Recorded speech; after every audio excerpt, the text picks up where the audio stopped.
سورہ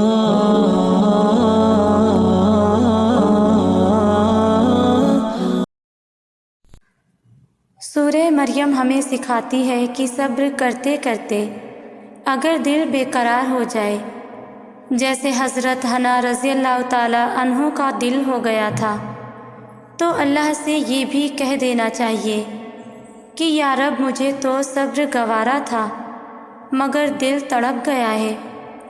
سورہ مریم ہمیں سکھاتی ہے کہ کسی کے پاس اگر وہ نعمتیں موجود ہیں جو آپ کو اپنے لیے ناممکن لگتی ہیں تو اللہ سے مانگ لینا چاہیے، کیونکہ وہ تو سبھی کا رب ہے۔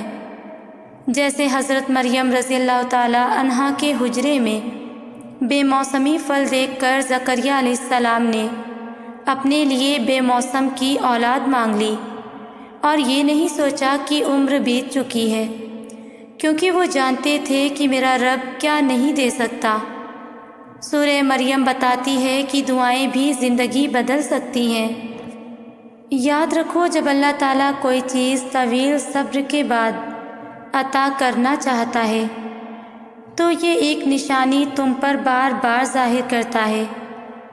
اگر آج زندگی کی بے شمار بھول بھلیاں تمہیں دربدر کر رہی ہیں اور بے اطمینانی کی کیفیت تم پر طاری رہنے لگی ہے، تو یاد رکھو کہ اکثر یہی وہ وقت ہوتا ہے جب اللہ تعالیٰ حواس سے پوشیدہ حقیقتیں تم پر کھول کر صداقت کی وہ راہیں تم پر روشن کرتا ہے جو بہترین منزلوں تک پہنچانے کا سبب بنتی ہیں۔ نبی کریم صلی اللہ علیہ وسلم نے فرمایا، جو لوگوں کی ناراضگی میں اللہ تعالیٰ کی رضا کا طالب ہو تو لوگوں سے ملنے والی تکلیف کے سلسلے میں اللہ تعالیٰ اس کے لیے کافی ہوگا، اور جو اللہ کی ناراضگی میں لوگوں کی رضا کا طالب ہو تو اللہ تعالیٰ انہی لوگوں کو اسے تکلیف دینے کے لیے مقرر کر دے گا۔ جانتے ہو وہ کون سا صبر ہے جس کا اجر دگنی رفتار سے تم تک پہنچتا ہے؟ ایسا صبر جس میں شکوہ نہ ہو، جس میں تھکاوٹ ہو جانے پر بھی تم چلنا نہ چھوڑو، جس میں تکلیف ملنے پر بھی چہرہ مسکرانا نہ چھوڑے، جس میں خالق کی طرف سے جواب محسوس نہ ہونے پر بھی حمد و ثنا میں کمی نہ آئے۔ یہی وہ صبر ہے جس کا بدلہ اللہ ایسا دیتا ہے کہ انسان شکر کے آنسو بہاتا ہے۔ اللہ تعالیٰ قرآن میں دکھی دل سے مخاطب ہے، تم صبر رکھو اور تمہارا صبر بھی اللہ ہی کی توفیق سے ہے، اور ان کا غم نہ کھاؤ اور ان کی سازشوں سے دل تنگ نہ کرو۔ اگر اللہ تمہارے دلوں میں کوئی بھلائی پائے گا تو جو کچھ تم سے لیا گیا ہے اس سے بہتر وہ تم کو عطا فرمائے گا، اور ہم محسنین کو اور بھی زیادہ عطا کریں گے۔ یقین جانو، آج جو چیزیں تمہیں سجدہ کرنے پر مجبور کر رہی ہیں وہ اللہ کی طرف سے تحفہ ہیں۔ کتنا خوش نصیب ہے وہ انسان جو قرب خداوندی کے لیے عاجزی کی صفات سے جڑ کر رحمتوں کے خزانے لوٹتا ہے۔ قرآن کہتا ہے، اللہ اپنے بندوں پر گہری نگاہ رکھتا ہے۔ یہ وہ لوگ ہیں جو کہتے ہیں کہ مانگ ہم ایمان لائے، جو کہتے ہیں کہ مالک ہم ایمان لائے، ہماری خطاؤں سے درگزر فرما۔ یہ لوگ صبر کرنے والے راست باز ہیں، فرما بردار اور فیاض ہیں۔ جانتے ہو اللہ تعالیٰ تمہارے صبر کے صلے میں اکثر اپنی مدد بہت سے طریقوں سے بھیجتا ہے۔ کبھی وہ کسی انسان کے ذریعے سے تم سے رابطہ کرتا ہے، کبھی وہ تمہارے دل میں بار بار خیال ڈالتا ہے، اور کبھی کسی کے الفاظ رب کی طرف سے انعام ہوتے ہیں جو تمہیں مایوسی کے اندھیرے سے نکال کر روشنی کی طرف ہجرت کرواتے ہیں۔ اور جب کبھی تم محسوس کرنے لگو کہ دل میں بے چینی بڑھنے لگی ہے اور مایوسی تم پر چھانے لگی ہے، تو سمجھ لینا یہ اس بات کا واضح اشارہ ہے کہ وہ مہربان عنقریب اپنی عطاؤں کا ظہور تم پر کرنے ہی والا ہے۔ حضرت علی رضی اللہ تعالیٰ عنہ نے فرمایا کہ جہاں سے لوگوں کی امید ختم ہونے لگتی ہے، وہیں سے اللہ کی رحمت اور اس کا نظام شروع ہونے لگتا ہے۔ جان رکھو تمہارا رب صرف خزاں ہی نہیں بلکہ تم پر بہار بھی لاتا ہے اور ایسی ہری بھری نباتات اگاتا ہے کہ تمہارا دل ان کی تازگی اور شادابی دیکھ کر خوش ہو جاتا ہے، مگر دوسری طرف وہ ایسی ہریالی کو زرد خشک اور سیاہ کوڑا بنا دیتا ہے جسے ہوائیں اڑاتی پھرتی ہیں۔ تو اگر تمہیں اپنی زندگی میں خزاں سے سابقہ پیش آ رہا ہے تو بہت جلد تم رنگین بہار بھی دیکھو گے۔ حقیقت تو یہ ہے کہ اگر کوئی تقوی اور صبر سے کام لے تو اللہ کے یہاں ایسے نیک بندوں کا اجر مارا نہیں جاتا۔ اللہ تعالیٰ تو قرآن میں خود فرماتا ہے، صبر کر لو، میں صبر کرنے والوں کو پسند کرتا ہوں، میں ساری باتیں سنتا ہوں اور خوب باخبر ہوں۔ جانتے ہو تمہارے دل میں ہر بار امید کا آ جانا اور پھر روتے ہوئے اس کے آگے جھک جانا اس بات کی دلیل ہے کہ اللہ کے در سے صبر کا بہترین اجر ملنے والا ہے، کیونکہ جس چیز کی طلب تمہیں سجدوں تک لے آئے وہ چیز اللہ کبھی ادھوری نہیں چھوڑتا۔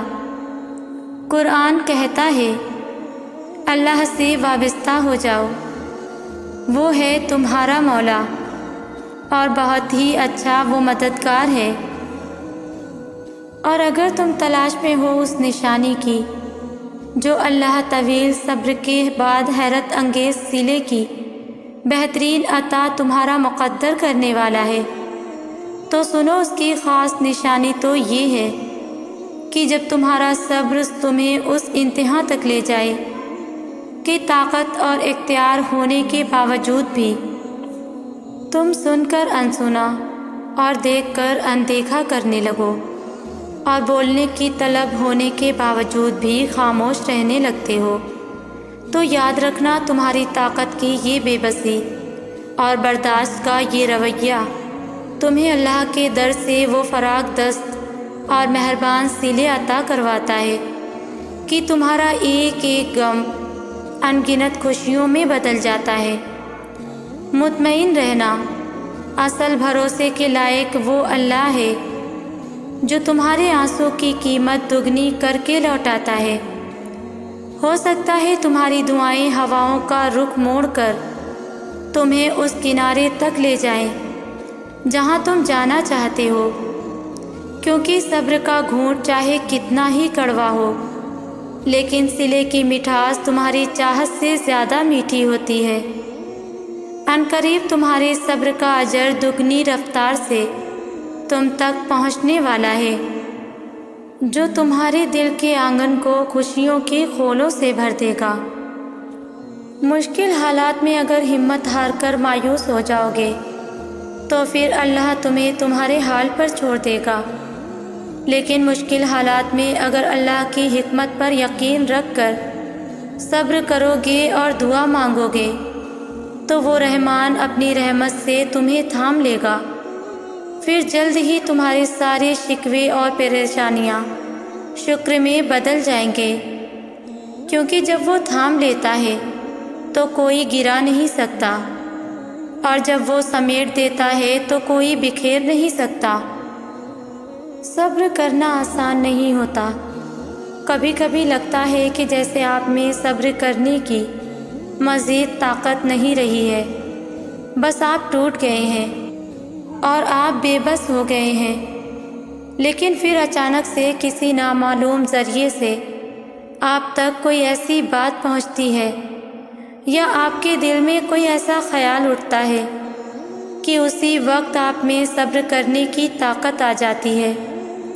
کبھی سوچا ہے وہ خیال اور طاقت آپ تک پہنچانے والا کون ہے؟ وہ اللہ ہے۔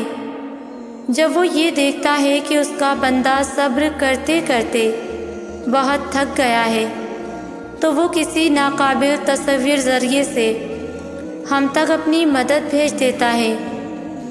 زندگی میں کچھ بھی آسان نہیں ہوتا، مگر اللہ کے ساتھ سب کچھ آسان ہو جاتا ہے۔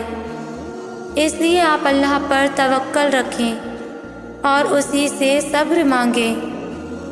انسان کا سب سے بہترین دوست اللہ ہے، جو مشکل ہو یا آسانی، رات ہو یا دن، کبھی بھی کہیں بھی کسی بھی حال میں اکیلا نہیں چھوڑتا۔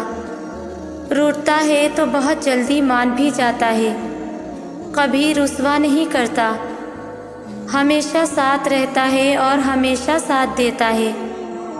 اور اللہ سے دوستی کے بعد پھر ایک وقت آتا ہے جب آپ کو تنہائی سے ڈر نہیں لگتا، اکیلا رہنا برا نہیں لگتا، آنکھوں میں لوگوں کی وجہ سے آنسو نہیں گرتے، ہونٹوں پہ ہر وقت مسکراہٹ رہتی ہے، ہم سے کوئی بات کرے نہ کرے دل مطمئن رہتا ہے۔ زندگی کبھی بھی کسی کے لیے آسان نہیں ہوتی۔ اللہ پر توکل کا مطلب یہ نہیں کہ آپ زندگی میں مشکلات نہیں آئیں گی۔ بہتری کے راستے پر چلنے کا مطلب یہ نہیں کہ اب دکھ نہیں آئیں گے۔ زندگی کا کوئی بھی موڑ آسان نہیں ہوتا، مشکلات بھی آتی ہیں اور دکھ بھی ملتے ہیں، لیکن جب ہم اللہ کی رضا میں راضی رہنا سیکھ لیتے ہیں اور اللہ کے انتخاب کو راستوں پر چلتے ہیں تو دکھ تکلیف میں بھی مزہ آنے لگتا ہے اور ہر غم میں سکون ملتا ہے۔ جس چیز میں اللہ کی رضا ہوتی ہے وہ کبھی ہمیں بے سکون نہیں کرتی۔ اللہ کے انتخاب بے حد پرسکون ہوتے ہیں، پھر چاہے ہم مطمئن ہوں یا نہ ہوں۔ چہرے پہ پریشانی کیوں؟ دل میں سوال کیوں یقین ڈگمگا رہا ہے؟ دل کو بتاؤ۔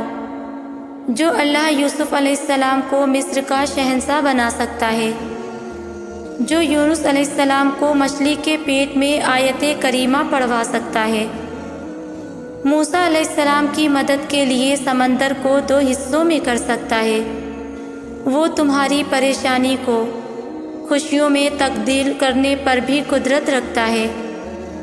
ذرے ذرے کی خبر رکھنے والا تمہیں کیسے اکیلا کر دے گا؟